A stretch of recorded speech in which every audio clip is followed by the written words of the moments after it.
Hello दोस्तों, welcome to my YouTube channel study with Shweta. मैं श्वेता आपका स्वागत करती हूँ। जैसा कि मैंने कहा था कि हम लोग छोटे छोटे वीडियोस बना के जो सारे एग्ज़ाम्स में ऑल एग्ज़ाम्स में आते हैं, तो उन सब के शॉर्ट शॉर्ट वीडियो बना के एक एक जो होते टॉपिक्स होते हैं उसको हम लोग क्लियर करते जाएंगे और इससे आसानी भी होगी आप लोगों को। तो इसमें हम लोग सारे ऑल एग्ज़ाम्स को कवर करेंगे। तो आप लोग अगर टॉपिक जैसे यहाँ पे हम लोग भारतीय राष्ट्रीय कांग्रेस जो है उसको कवर कर रहे हैं, तो यहाँ से अब कवर कर लेंगे जितने कांग्रेस जितने उसके अधिवेशन हुए हैं, स्थान कहाँ है, संस्थापक कहाँ है, किसने क्या कहा था, और फिर ये सब सारी चीज़ें कर लेने के बाद तो मोस्ट इम्पॉर्टेंट जो अधिवेशन है उसको करने के बाद इससे जो क्वेश्चन कहीं से भी आएंगे आपके नहीं छूटेंगे। तो आइए शुरू करते हैं। इसी तरह भूगोल में है और अर्थशास्त्र में है, चाहे ये पॉलिटी में है, सारे आपके सारे सब्जेक्ट के मैं ऐसे ही शॉर्ट्स जो है वीडियो में बनाऊंगी। तो आइए देखते हैं, शुरू करते हैं। तो हमने वो परिस्थितियां देखी जिसमें किस प्रकार अंग्रेज आके भारत में अपनी राजनीतिक अधिकार को बना प्राप्त कर लेते हैं और अपनी शोषक नीतियों से हम भारत के आर्थिक राजनीतिक क्षेत्र में हस्तक्षेप करते हैं। तो हस्तक्षेप करते हैं और शोषणों से तंग आकर सभी क्षेत्रों में छोटे छोटे स्तरों पे छोटे छोटे स्तर पे छोटे छोटे दल बना के इसका विरोध स्टार्ट हो गया। और इसके बाद तो बात उठी कि क्यों ना छोटे छोटे दल ना होकर एक बड़े दल का निर्माण किया जाए जो अंग्रेज के सामने एक वॉल्व की तरह प्रस्तुत हो, जो उनको उनकी तो अंग्रेजों के ही द्वारा जो है भारतीय राष्ट्रीय कांग्रेस का की स्थापना हुई। और इसके संस्थापक जो थे एओ ह्यूम थे। तो एओ ह्यूम ने इसको सेफ्टी वॉल्व का नाम दिया। जो इसका मूल स्तर था वो सेफ्टी वॉल्व था। जो छोटे छोटे स्तरों पे होते थे आंदोलन, उसको रोक पाना बहुत मुश्किल होता था। कहाँ कहाँ भारत इतना बड़ा था तो कितने हम आंदोलन रोकें, क्या करें। तो अंग्रेज़ों की रणनीति देखिए कि अंग्रेज़ों ने सोचा कि क्यों ना इनको मतलब एक वॉल्व बना दिया जाए कि ये उसी के अंदर अपने याचना आज्ञा पत्र अनुरोध के द्वारा करें। तो ये जो था एक सेफ्टी वॉल्व था। तो इसी के एओ ह्यूम की ही उपज थी कि ये एक सेफ्टी वॉल्व बनाया गया जिसमें जो छोटे छोटे विरोध ना हो सके, एक अगर बड़ा विरोध भी करना होगा तो आज्ञा पत्र और अनुरोधों के माध्यम से करेंगे लोग। तो एओ ह्यूम ने एक सुरक्षात्मक घेरा और सुरक्षा का घेरा या सुरक्षात्मक घेरा रणनीति बनाई और कांग्रेस की स्थापना की। लेकिन अंग्रेजों को कहाँ पता था कि कांग्रेस एक बड़ा क्षेत्र बन जाए, एक बड़ा प्लेटफॉर्म बन जाएगा भारतीयों के लिए, जो बाद में उन्हीं के लिए मुश्किल पैदा करेगी। तथा इसके विभिन्न अधिवेशन और विभिन्न अधिवेशनों के हर जगह जितने स्थान पे होते थे, इसके द्वारा या याचना करने या क्रांति ही करने के लिए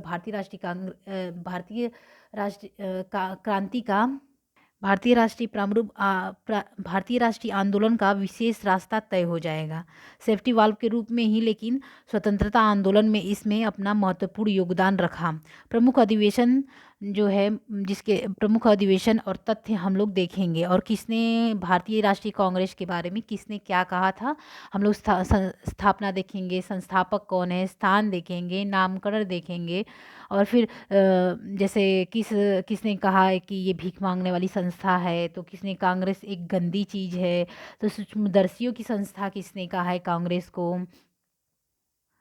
जिसमें हम लोग अधिवेशन देखेंगे, कहाँ हुए थे उसके स्थान देखेंगे, फिर उस प्रत्येक अधिवेशन के अध्यक्ष कौन है, इसमें विशेष बातें क्या हैं, किस अधिवेशन में क्या क्या हुआ था, ये सब सारी चीज़ें हम लोग देखेंगे।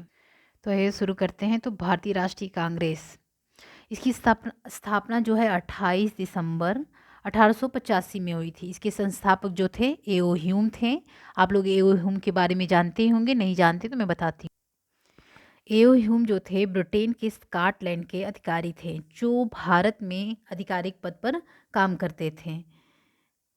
तो फिर जो इसका स्थान था बम्बई में हुआ ये पहले, गोकुल दास तेजपाल संस्कृत विश्वविद्यालय में।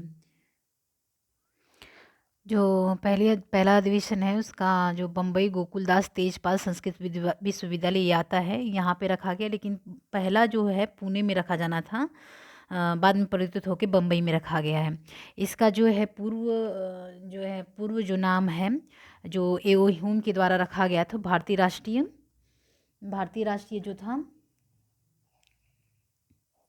सॉरी दोस्तों ये थोड़ा गलत हो गया, यहाँ पे कांग्रेस नहीं होना चाहिए, कांग्रेस तो बाद में हुआ, भारतीय राष्ट्रीय संघ पहले था, जो एओ ह्यूम द्वारा रखा गया था।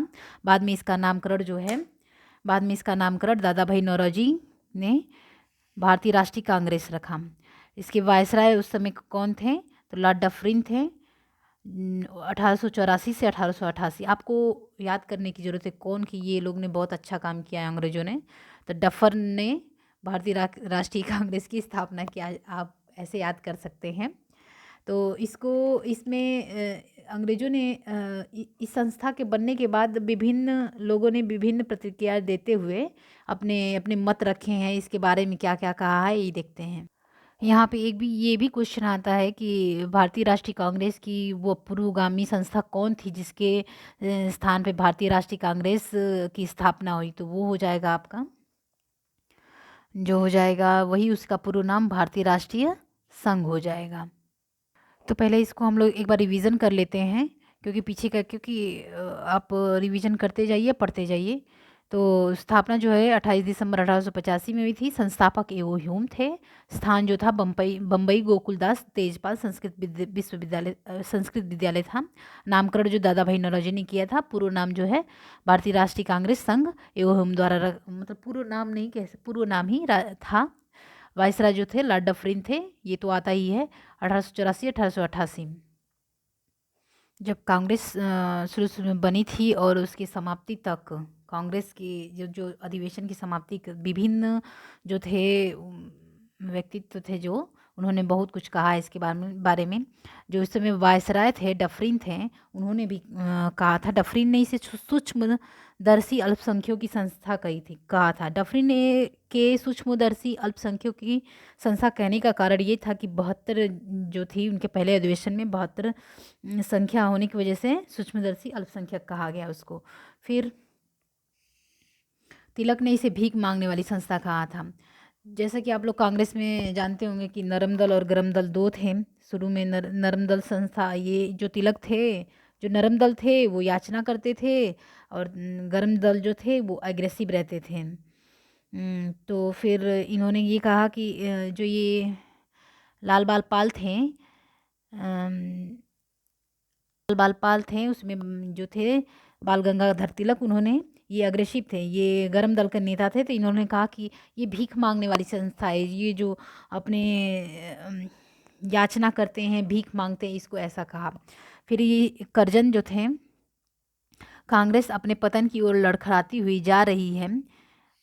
इसका पूरा सेंटेंस ये है, कांग्रेस अपने पतन की ओर लड़खड़ाती हुई जा रही है और मैं इसे मरते हुए देखना चाहता हूँ। ये पूरा सेंटेंस है, लॉर्ड कर्जन ने ये कहा था। तो अगली आलोचना जो है फिरोज शाह मेहता जी ने की थी। जो कांग्रेस की आवाज़ ही जनता की आवाज़ है। तो फिरोज शाह मेहता ने कहा कि कांग्रेस की आवाज़ ही जनता की आवाज़ है, नहीं कह के कांग्रेस की आवाज़ जनता की आवाज़ नहीं है होगा। यहाँ पे सॉरी दोस्तों गलत हो गया है, ये आलोचना हो रही है तो नहीं होगा है इसमें। और यहाँ पे गांधी जी ने कहा कांग्रेस की समाप्ति का सुझाव दिया था कि कांग्रेस जो भी ये सब अधिवेशन ये सब खत्म हो जाए, स्वतंत्रता के बाद जो है कांग्रेस को समाप्त कर देना चाहिए, क्योंकि उनको भविष्य उन्होंने पहले ही देख लिया था, जो अब हो रहा है उन्होंने बहुत पहले ही देख लिया था, इस वजह से कहा था। विपिन चंद्र पाल ने कहा था कि भारतीय राष्ट्रीय कांग्रेस बुलबुलों से खेल रही है। दोस्तों ये जितने स्टेटमेंट हैं इन लोग की आलोचना ही है, सारे बहुत ही इम्पॉर्टेंट है, सारे एग्ज़ाम्स में आए हुए हैं। मैंने एक जगह सारे को इकट्ठा कर दिया है, आप सभी एग्ज़ाम के लिए देख सकते हैं, या इनफैक्ट पीसीएस तक के भी एग्ज़ाम इससे क्लियर किए जा सकते हैं। और मेरा दावा है कि इससे बाहर कुछ नहीं जाएगा। लाला लाजपत राय ने कहा कि कांग्रेस सदस्य न तो जनता से प्रेरित थे, न तैयार थे, और न ही जनता द्वारा नियोजित थे। कांग्रेस सदस्य न तो जनता से प्रेरित थे, न तैयार थे और न ही जनता द्वारा नियोजित थे। यहाँ पे जितने भी स्टेटमेंट हैं कांग्रेस के बारे में, जितने हैं मैंने सारे रख दिए हैं, इससे बाहर शायद ही कुछ हो। लॉर्ड कर्जन ने कहा कांग्रेस एक गंदी चीज़ है, वही है जो ऊपर था। कर्जन ने कहा है कांग्रेस पतन की ओर लड़खड़ाती हुई जा रही है, मैं इसे मरते देखूंगा, बढ़ते दूंगा। अरे कर्जन कर्जन वही न थे जो बंगाल का विभाजन किए थे। लाला लाजपत राय ने कहा कि ब्रिटिश साम्राज्य की शक्तिशाली बनाने तथा राष्ट्र में बढ़ रहे असंतोष को रोकने के लिए एक सेफ्टी वॉल्व के रूप में भारतीय राष्ट्रीय कांग्रेस की स्थापना हुई है। तो सही ही तो कहा था उन्होंने। तो आइए दोस्तों, हम लोग देखते हैं कि कौन सा अधिवेशन कहाँ और कब और किसकी अध्यक्षता में और विशेषताएं क्या है उसकी। तो पहला अधिवेशन जो है, प्रथम जो 1885 में हुआ था, ये बम्बई में हुआ था और इसके WC बनर्जी जो थे इसके अध्यक्ष थे और इसमें 72 प्रतिनिधि थे और सचिव जो थे इसके A.O. ह्यूम थे और इसके जो अध्यक्ष जो थे WC बनर्जी थे और इसके जो है प्रथम महासचिव थे A.O. ह्यूम थे। तो ये आता है कि पहले अध्यक्ष प्रथम अधिवेशन के अध्यक्ष कौन है, उस समय महासचिव कौन थे, तो A.O. ह्यूम थे। तो पहला बम्बई में हुआ था और दूसरा कलकत्ता में हुआ था। 1886 में कलकत्ता में हुआ था, दादा भाई नौरोजी के समय। यहाँ पे दादा भाई नौरोजी ने जो है 1886 में इन्होंने पूरे अधिवेशन में जो है 3 बार जो है अध्यक्षता की थी। तो जो है 1886, 93, 1906 में अध्यक्षता की थी इन्होंने। तो अगर आप लोग भारत का मैप देखेंगे तो जो है भारत के मैप में ऐसे पहला अधिवेशन जो है था आपका बम्बई में हुआ था, यहाँ बम्बई हो जाएगा।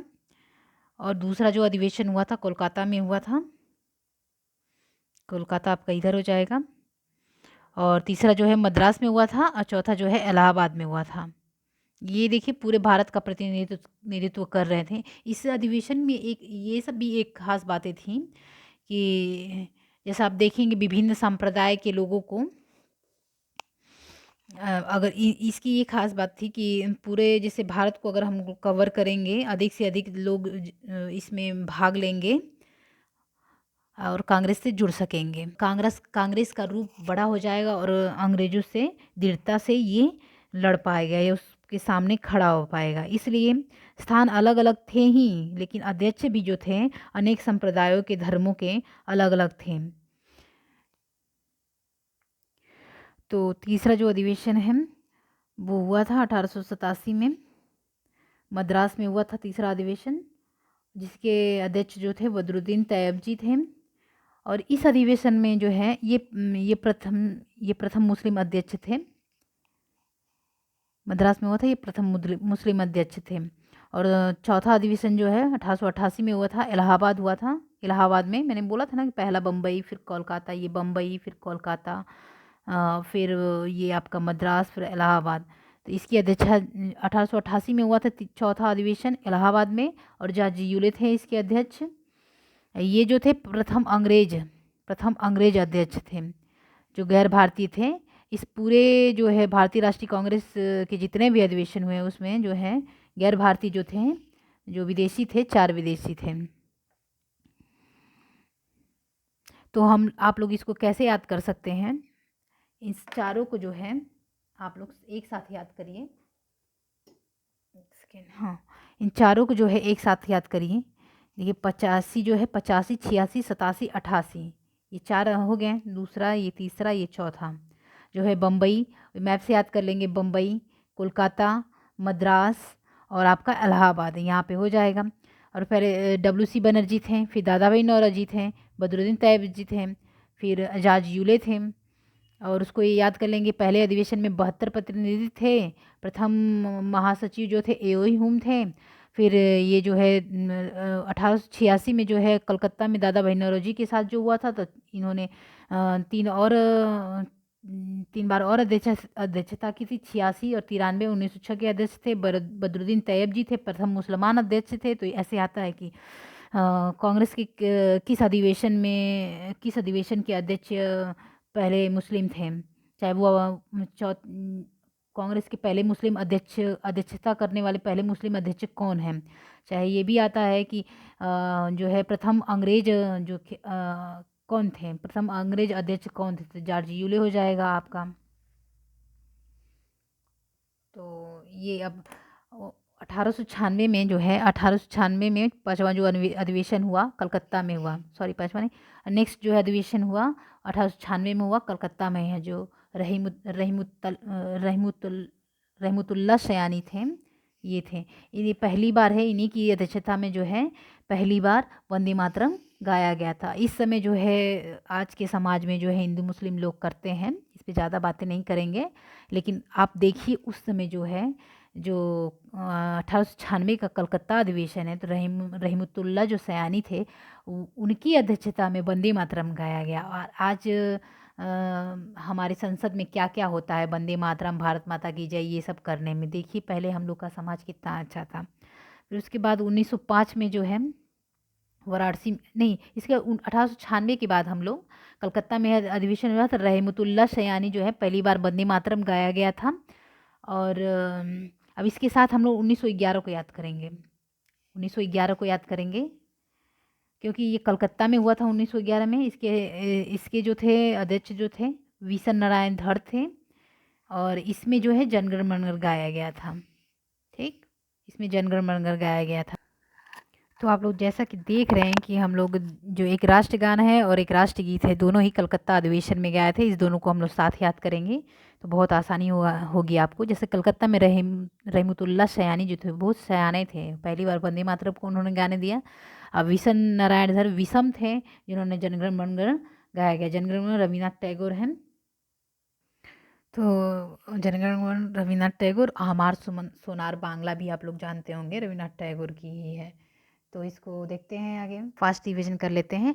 1885 में बम्बई में हुआ था अधिवेशन, WC बनर्जी इसके अध्यक्ष थे। 72 प्रतिनिधि आते हैं, ये भी इंपॉर्टेंट, कितने प्रतिनिधि थे, तो 72 थे। प्रथम महासचिव एओ ह्यूम थे।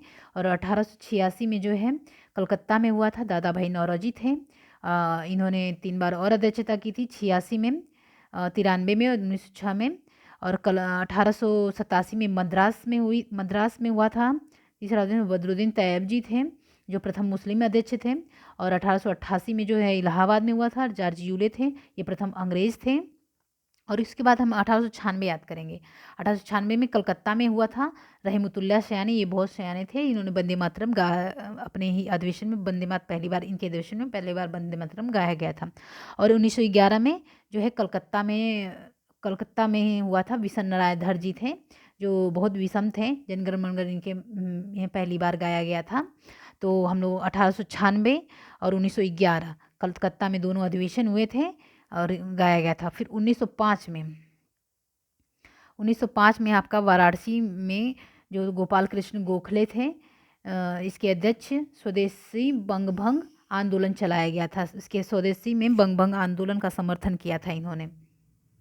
1905 में आपको याद होगा कि बंगाल में करजन द्वारा बंगाल का विभाजन हो गया था, उसी के विरोध में इन्होंने बंगभंग आंदोलन चलाया हुआ था। तो बंगभंग आंदोलन में हमको पता होगा कि क्या क्या हुआ था। फिर 1906 में कलकत्ता में दादा भाई नौरोजी जो थे स्वराज शब्द का प्रयोग किया था। ये भी मोस्ट इम्पॉर्टेंट है, मैंने यहाँ पे जितने भी रखे हैं अधिवेशन सारे इंपॉर्टेंट है, आप देख सकते हैं, अगर एग्जाम देते होंगे तो आपको पता चल रहा होगा। 1906 में कलकत्ता में दादा भाई नौरोजी ने स्वराज शब्द का प्रयोग किया। तो हम लोग इसको जो है 1906 में कलकत्ता दादा भाई नौरोजी ने स्वराज शब्द का प्रयोग किया। स्वराज शब्द का अर्थ है स्वयं का राज जो है। फिर 1907 में सूरत अधिवेशन में रासबिहारी बोस, सूरत में अधिवेशन हुआ रासबिहारी बोस, और कांग्रेस का प्रथम विभाजन हो गया गरम दल और नरम दल में। गरम दल वही है लाल बाल पाल। तो आप लोग इसको जो है 1905, 6, 7 जो है तीनों को साथ याद करेंगे। 1996 से ये जो है कलकत्ता में अधिवेशन हुआ, तो 1911 को कलकत्ता में अधिवेशन हुआ, इस दोनों को हम लोग साथ में याद करें। कितना आसान है देखिए, पहले शुरू के आप 4 याद करिए, 1885, 86, 87, 88। उसके अध्यक्ष याद करिए, बम्बई, कलकत्ता, मद्रास, इलाहाबाद। फिर अरे सॉरी, स्थान याद करिए, उसके अध्यक्ष डब्ल्यू सी बनर्जी, दादा भाई नौरोजी, बदरुद्दीन तैयब जी, जॉर्ज यूले। फिर 1896 में हम कलकत्ता, रहीमतुल्ला सयानी जी सयानी थे, पहली बार वंदे मातरम गाया। और फिर 1911 में कलकत्ता में जो विशन नारायण धर जनगण मनगण इन्होंने पहली बार गाया। फिर उसके बाद हम लोग 1905, 6, 7 को वाराणसी में गोपाल कृष्ण गोखले, गांधी जी के जो गुरु थे, स्वदेशी जो बंग भंग आंदोलन का समर्थन किया 1905 में, जो लॉर्ड कर्जन द्वारा बंगाल विभाजन हुआ था, बंगाल को 2 टुकड़ों में बांट दिया गया था। फिर 1906 में जो है आप लोग 1906 में कलकत्ता में हुआ था, यहाँ पे हम लोग देख ही चुके थे, यहाँ पे दादा भाई नौरोजी की बात हुई थी, तो 1886 में, 93 में और 6 में, तो वही 6 वाला यहाँ पे है। 6 में दादा भाई नौरोजी का जो है अध्यक्षता में कलकत्ता में अधिवेशन हुआ था, स्वराज शब्द का प्रयोग हुआ था। 1907 में सूरत में रास बिहारी बोस, इन्होंने, जिसमें इसको आप प्रतिष्ठा पे मत लीजिएगा, 1907 में सूरत में, 7 सूरत ऐसे कर लीजिए आप लोग। और रास बिहारी बोस को मैं ऐसे कहती हूँ कि इन्होंने रास रच दिया और कांग्रेस का विभाजन हो गया नरम दल और गरम दल में। आप लोग देख सकते हैं, कांग्रेस का विभाजन हो गया नरम दल और गरम दल में। चलिए ठीक है, तो इसके बाद हम लोग जो है 1916 को देखेंगे, लखनऊ अधिवेशन। ये बहुत ही इम्पॉर्टेंट है, ये मोस्ट इम्पॉर्टेंट है, क्योंकि ये बहुत सारे एग्ज़ाम्स में आ चुका है। अंबिका चरण मजूमदार था, मजूमदार थे। मैं इसको आपको एक ट्रिक भी बताऊंगी, मैं ट्रिक पे वैसे ज़्यादा विश्वास नहीं करती हूँ, लेकिन याद करने के लिए कुछ समय के लिए किया जा सकता है। तो जैसे आप लोग नरम दल गरम दल की मैं बात कर रही थी, तो रास बिहारी बोस ने रास रच दिया 1907 में, 7 सूरत में रास रच दिया, तो कांग्रेस का विभाजन जो है नरम दल और गरम दल में हो गया। और तो 1916 में जो है लखनऊ अधिवेशन में अंबिका चरण मजूमदार ने मजबूर कर दिया कांग्रेस लीग का समझौता करा दिया, और ये नरम और गरम दल एक हो गए समझौता के बाद। और इसी में बाल गंगाधर तिलक ने ये कहा था, स्वराज मेरा जन्मसिद्ध अधिकार है, मैं इसे लेकर रहूँगा। तो आता है कि किस अधिवेशन में बाल गंगाधर तिलक ने कहा था कि स्वराज मेरा जन्मसिद्ध अधिकार है, तो आपका लखनऊ अधिवेशन में 1916 में, जिसके अध्यक्ष अंबिका चरण मजूमदार थे। इन्हीं की अध्यक्षता में नरम गरम दल जो है एक हो गए थे। अब 1917 देखते हैं। 1917 में जो है कलकत्ता में हुआ था। 1917 में एनी बेसेंट थी, जो है एनी बेसेंट थी, ये प्रथम महिला अध्यक्ष आता है। ठीक, ये 1917 में कलकत्ता में अधिवेशन हुआ था, एनी बेसेंट अध्यक्ष थी, प्रथम महिला अध्यक्ष थी। तो कभी कभी आपने देखा होगा कि कन्फ्यूजन होता होगा कि कभी कभी प्रथम महिला आ जाता है, कभी कभी प्रथम भारतीय महिला आ जाता है। तो पूरे कांग्रेस के अधिवेशन में 3 महिलाएं हुई थी, 3 महिलाएं हुई थी। तो आइए बताते हैं इसको। आप छोटा सा ट्रिक ही समझिए, ट्रिक नहीं, याद करने का तरीका आपको यहीं पे याद हो जाएगा कि कौन क्या था। तो प्रथम महिला जो अध्यक्ष थी एनी बेसेंट, जिन्हें होम रूल के नाम, इन्होंने होम रूल घर का शासन शुरू किया था बाल गंगाधर तिलक के साथ। तो मैंने बात की थी कि 3 महिलाएं थी, 3 महिलाओं में जो थी भारत की प्रथम महिला तो एनी बेसेंट हो जाएंगी। प्रथम भारतीय महिला जो हो जाएंगी वो सरोजनी नायडू हो जाएंगी। अभी तक 3 महिलाएं थी, तो पहली महिला जो थी एनी बेसेंट थी, दूसरी महिला सरोजनी नायडू थी, तीसरी महिला नलिनी सेन गुप्ता थी। इन जो सरोजनी नायडू का जो था 1925 में इन्होंने अध्यक्षता की थी, और नलिनी सेन गुप्ता ने जो 1933 में की थी। तो आप इसको कैसे याद कर सकते हैं बताइए। तो ये मान लीजिए 1917, 1925, ये 1933, 1917 तो आपको याद ही हुआ, 16-17 को हम लोग साथ याद करेंगे। तो 1925 में 17 में कितना जोड़ेंगे आप, तो 25 हो जाएगा, 8 8 जोड़ दीजिए। और फिर इसमें 1925 में कितना जोड़ेंगे आप, 8, सॉरी दिख नहीं रहा है, मैंने देखा नहीं,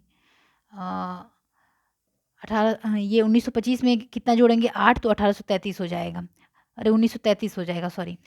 तो आप इसको याद कर सकते हैं, 3 महिलाएं थी, 1917 में एनी बेसेंट थी, 1925 में जो थी सरोजिनी नायडू थी जो भारतीय थी, भारतीय महिला आएगा, और नलिनी सेन गुप्ता जी जो थी 1833 में आएंगी। तो आप इसको 1817 में 8 जोड़ देंगे तो 1925 हो जाएगा। सॉरी 1800 क्यों आ रहा है मेरा, 1917 में 8 जोड़ देंगे तो 1925 आ जाएगा, 1925 में 8 जोड़ देंगे तो 1933 आ जाएगा। तो आप इसको याद कर सकते हैं। हम लोग इसको जो है 1917 को अरे ये हाँ 1916 को और 1917 को एक साथ याद करेंगे, जिसमें हम लोग 1917 में याद किए थे लखनऊ में जो समझौता हुआ था। अंबिका चरण मजूमदार था जिन्होंने मजबूर कर दिया था कांग्रेस और मुस्लिम लीग के एक करने में, और गरम दल और नरम दल को एक करने में। इसमें बाल गंगाधर तिलक ने स्वराज मेरा जन्मसिद्ध अधिकार है दिया था। तो 1916 के लखनऊ अधिवेशन में स्वराज मेरा जन्मसिद्ध अधिकार है बाल गंगाधर तिलक ने किया था, कहा था। और इसमें एक आता है कि स्वराज शब्द आता है, स्वराज शब्द का प्रयोग कब हुआ था, और स्वराज मेरा जन्मसिद्ध अधिकार आता है। तो यहाँ पे कन्फ्यूज़न है, तो आप देख सकते हैं 1906 के अधिवेशन में कलकत्ता में दादा भाई नौरोजी जो हैं स्वराज शब्द का प्रयोग पहली बार किया था इन्होंने। और स्वराज मेरा जन्मसिद्ध अधिकार है, तो वो तो आप लोग ये 1916 में हुआ था, तो ऐसे भी याद करते 6 और 10 साल बाद हुआ था। और फिर उसके बाद आप देख रहे होंगे अभी तक मैंने जितने भी अधिवेशन करवाए होंगे, तो सबसे ज़्यादा जो अधिवेशन है जो वो कलकत्ता में ही हुए हैं। तो स्वतंत्रता से पहले जो है 10 अधिवेशन लगभग कलकत्ता में हुए थे। तो ये भी क्वेश्चन आता है कि जैसे कि सबसे ज़्यादा अधिवेशन कांग्रेस के सबसे ज़्यादा अधिवेशन कहाँ हुए थे, तो कलकत्ता में हुए थे। तो आप लोग इस तरह भी याद कर सकते हैं। तो आइए अब नेक्स्ट देखते हैं अधिवेशन। तो 1920 में जो है एक जैसे उसका वार्षिक अधिवेशन होता था कांग्रेस का दिसंबर में, लेकिन 1920 में है मध्य अधिवेशन हुआ था जो कि कोलकाता में हुआ था। आपको ये अधिवेशन बहुत ही इम्पोर्टेंट है, आपको जहाँ तक याद होगा 1920 में गांधी जी ने असहयोग आंदोलन शुरू किया था। तो 1920 में कलकत्ता में अधिवेशन हुआ था जिसके अध्यक्ष जो थे लाला लाजपत राय थे। इसमें असहयोग प्रस्ताव जो है पारित नहीं हुआ था। इन्होंने पारित करने की कोशिश की थी लेकिन पारित नहीं हुआ था। जहाँ तक आप लोगों को पता है गांधी जी बहुत ही दृढ़ निश्चयी थे कि इन्होंने ये पारित करेंगे। तो जो वार्षिक अधिवेशन हुआ जो इसका 1920 में, वो नागपुर में हुआ। नागपुर में वीर राघवाचारी की अध्यक्षता में हुआ। इसमें असहयोग आंदोलन जो है पारित हो गया। नेक्स्ट देखेंगे 1924 का जो अधिवेशन है, ये तो मोस्ट इम्पॉर्टेंट है। मैंने सारे ही इम्पॉर्टेंट रखे हैं लेकिन एक से बढ़ के इनकी इम्पोर्टेंसता बढ़ जाती है। जो बेलगांव हुआ था कर्नाटक में, इन गांधी जी इसके अध्यक्ष थे। एकमात्र ये अधिवेशन था पूरी अध्यक्ष जैसे कांग्रेस के अधिवेशन में जिसकी अध्यक्षता गांधी जी ने की थी। क्वेश्चन आता है कि किस वर्ष किस अधिवेशन किस वर्ष गांधी जी ने किस स्थान जैसे गांधी जी ने अध्यक्षता की थी, एकमात्र बार अध्यक्षता की थी, तो 1924 के बेलगांव अधिवेशन में की थी।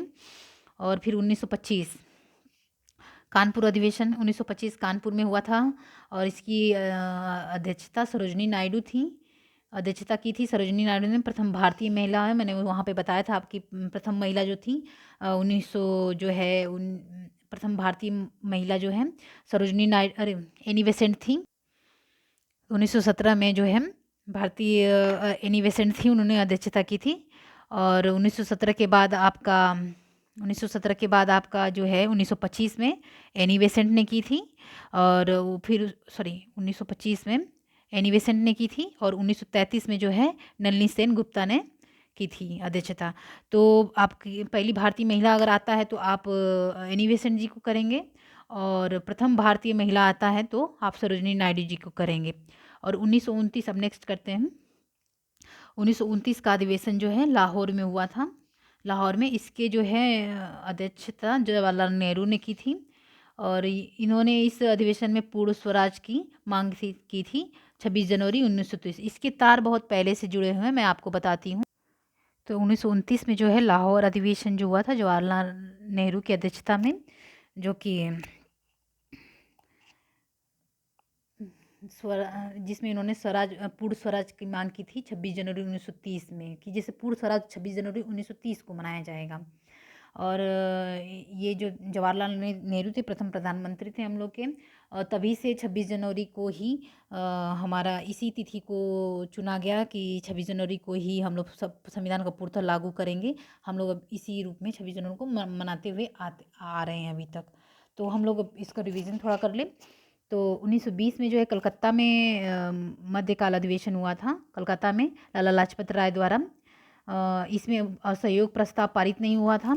और 1920 में ही जो वार्षिक अधिवेशन होते हैं नागपुर में हुआ, जिसके वीर राघवाचारी थे। असहयोग प्रस्ताव पारित हो गया था ये 1924 में। इसको आप लोग जो ये भी आता है 40वां जो था अधिवेशन बेलगांव में कर्नाटक में हुआ था। गांधी जी इसके गांधी जो जो जी थे इसके अध्यक्ष थे। ये एकमात्र अपने जीवन काल में इन्होंने अध्यक्षता की थी। तो हम लोग 1924 को 1925 को जो है एक साथ याद करेंगे और 1920 को सिंगल याद करेंगे। और फिर 1929 और 1931 को हम लोग एक साथ याद करेंगे, जिसमें 1929 में लाहौर अधिवेशन जो लाहौर में हुआ था, जवाहरलाल नेहरू इसके अध्यक्ष थे, जिसमें उन्होंने पूर्ण स्वराज की मांग की थी। और 26 जनवरी 1930 में रावी नदी के तट पे पहली बार स्वतंत्रता मनाने की किए थे। 1931 में जो है 1931 में कराची में अधिवेशन हुआ था। वल्लभ भाई पटेल थे। मौलिक अधिकार प्रस्ताव पारित हुआ इसमें। और इसमें गांधी जी ने कहा कि गांधी मर सकता है पर गांधीवाद नहीं, गांधी जी ने कहा था। तो दोस्तों जो है ये दोनों अधिवेशन जो है 1929 और 1931 को हम लोग एक साथ याद करेंगे। जो दोनों अधिवेशन जो है एक लाहौर में हुआ था, एक कराची में हुआ था। दोनों जो है पाकिस्तान में हुए थे, आप लोग देख सकते हैं। और एक की अध्यक्षता जो जो है जवाहरलाल नेहरू ने की थी और दूसरी की अध्यक्षता वल्लभ भाई पटेल ने की थी। तो जो लाहौर अधिवेशन था उसकी अध्यक्षता जो है हमारे प्रधानमंत्री ने की थी, प्रथम प्रधानमंत्री ने। और ये जो थे दूसरी अध्यक्षता है वल्लभ भाई पटेल ने, उप मंत्री थे, उप प्रधानमंत्री थे, इन्होंने की थी। और जो 1929 में लाहौर अधिवेशन में जवाहरलाल नेहरू द्वारा पूर्ण स्वराज की मांग की गई थी। और दूसरे वाले में आपको मौलिक अधिकारों का प्रस्ताव पारित किया गया था। इसमें ये भी क्वेश्चन आ सकता है कि किस अधिवेशन में गांधी जी ने कहा था कि गांधी मर सकता है पर गांधीवाद नहीं। तो कराची के अधिवेशन में 1931 में कर सकते हैं। तो नेक्स्ट देखते हैं। आपको ऐसे याद भी होते जाएंगे। मैं फिर से इसको कर देती, रिवीजन टाइप मैं कर देती, लेकिन वीडियो बहुत लंबी हो जाएगी। 1931 में नेक्स्ट अधिवेशन 1931 में हुआ था, फैजपुर में हुआ था। जवाहरलाल नेहरू थे इसके अध्यक्ष। ये प्रथम बार गांव के अधिवेशन में हुआ था। अरे गांव पहली बार जो है गांव में हुआ था। तो इनका जो था मानना था कि हम लोग समग्र विकास करते हुए चलेंगे भाई, सबको लेके चलेंगे, एकजुटता से अंग्रेज़ों के सामने खड़े होंगे। तो अगर हम शहरों में सारे अधिवेशन करते हैं तो ऐसा नहीं चलेगा। तो ये लोग सबको साथ लेके गांव में भी अधिवेशन करेंगे। तो ये है फैजपुर का जो आता है 1937 में जवाहरलाल नेहरू द्वारा प्रथम बार गांव में अधिवेशन आता है। तो ऐसे क्वेश्चन आता है कि पहली बार गांव में अधिवेशन कहाँ हुआ था, तो फैजपुर में हुआ था, ऐसे याद कर सकते हैं आप लोग। नेक्स्ट जो अधिवेशन है 1938 में हरिपुरा में हुआ था। हरिपुरा में सुभाष चंद्र बोस थे। इसकी तो बहुत लंबी कहानी है, मैं आपको भी बताती हूँ। इसी में राष्ट्रीय नियोजन समिति की जो है स्थापना की गई थी, JL नेहरू ने की थी 1938 में। और दूसरा जो अधिवेशन हुआ था 1939 में त्रिपुरी में। इसके भी अध्यक्ष सुभाष चंद्र बोस ही थे। त्यागपत्र के बाद राजेंद्र प्रसाद जो है अध्यक्षता की थी इन्होंने। तो सुभाष चंद्र बोस जी ने जो है 2 वर्ष 1939 और 1938 और 1939 में, जो कि हरिपुरा और त्रिपुरा है, हरिपुरा जो आपका गुजरात में है, त्रिपुरा जो है MP में है, इसकी अध्यक्षता की थी। आप राष्ट्रीय नियोजन समिति जो है आप लोग देखते होंगे, प्लानिंग कमीशन जो इस समय चल रहा है ये उसी का पृष्ठभूमि है, इसी की पृष्ठभूमि पर वो चल रहा है, जिसके अध्यक्ष JL नेहरू थे 1938 में। और फिर त्रिपुरी में जो है सुभाष चंद्र बोस जी ने जब पहली बार जो उन्होंने हरिपुरा से जीते हैं और दूसरी बार जो है त्रिपुरी से अध्यक्षता के पद के लिए खड़े हुए। तो एक गांधी जी के एक प्रतिनिधि थे, पट्टाभी सीतारमैया जी थे। उनको उन्होंने पराजित कर दिया। पराजित करने के बाद उन्होंने त्रिपुरी की अध्यक्षता की। और इसमें गांधी जी नाराज़ हो गए और गांधी जी की नाराज़गी को देखते हुए त्यागपत्र दे दिया इन्होंने बाद में। सुभाष चंद्र बोस जी ने त्यागपत्र दे दिया। जब उन्होंने त्यागपत्र दे दिया तो उसके बाद डॉक्टर राजेंद्र प्रसाद जो थे अध्यक्ष बने। तो ये आता है कि सुभाष चंद्र बोस जी के त्यागपत्र देने के बाद इस अधिवेशन की अध्यक्षता किसने की थी, तो डॉक्टर राजेंद्र प्रसाद ने की थी। और आइए इसको देखते हैं। 1940 से 45 जो है, इस 40 से 45 बहुत लंबा समय है, तो इसकी हम लोग स्थान को नहीं देखते हैं। इसके अध्यक्ष जो थे वो अबुल कलाम आज़ाद थे। ये सबसे लंबे समय तक अध्यक्ष रहने वाले थे, सबसे लंबे समय तक अध्यक्षता करने वाले व्यक्ति थे कलाम आज़ाद। तो सबसे लंबे समय तक किसने अध्यक्षता की थी, तो अबुल कलाम आज़ाद आता है। और सबसे युवा अध्यक्ष कौन थे, तो यही थे। यहाँ पे आप देख सकते हैं जैसा कि सबसे युवा अध्यक्ष जो थे अबुल कलाम आज़ाद ही थे। इन्होंने जो है अबुल कलाम आज़ाद जो है, इन्होंने 6 वर्ष तक सबसे लंबे समय तक अध्यक्षता की और सबसे युवा नेता थे।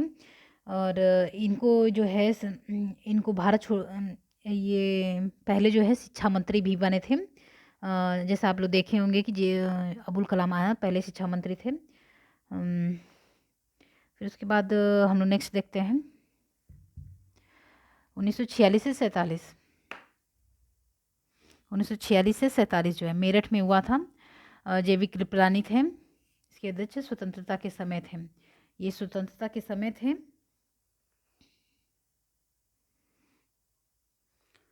तो आपने देखा 1946 से 47 के बीच में मेरठ में हुआ था। जेवी कृपलानी इसकी अध्यक्षता की थी स्वतंत्रता के समय। फिर 1948 में जो है वो 55वां अधिवेशन था। इसके अध्यक्ष ये जयपुर में हुआ था, जिसके अध्यक्ष पट्टाभी सीतारमैया थे, जो गांधी जी के प्रतिनिधि थे।